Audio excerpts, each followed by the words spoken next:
Okay.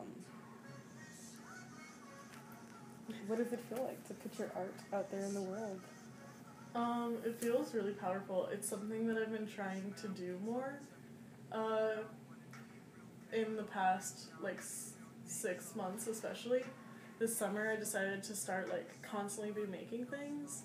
And after a while I just had, like, too many things in my apartment to, like, live around them anymore. So I realized I had to take them somewhere. And so I, like, went and took them to a bar that I went to oftentimes, and I hung them up, and that was really fun. And so it was my first time, like, putting my art out, like, publicly at all, but in, like, a very low-stress way. And then at the end of the summer, I still had a bunch of art in my apartment that hadn't sold, and so I just, like, set it on the street corner and wrote a free sign, because there was nothing I could do, and it was on, like, these gigantic planks of wood. And so, like, in that way, in that time period, I had to be, like, so, the word, like, unfeeling, I guess. Yeah. Like, I just couldn't even think about the fact that I was just, like, leaving it out.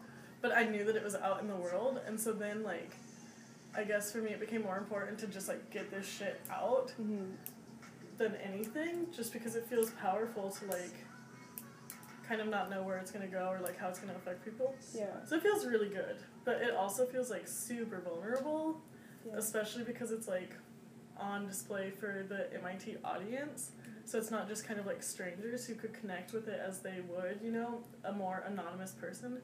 Yeah. But it's, like, my peers. Yeah, that know you. Yeah, and, like, can come up and talk to me about it and be like... And so CMS is really cool because something I've been able to do is independent studies.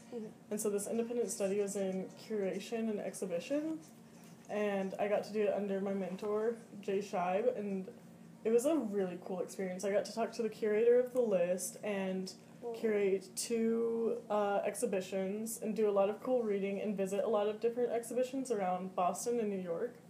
And I loved it. I learned so much from it, and to be able to do a final project in a form like this exhibition opening was, like, unparalleled.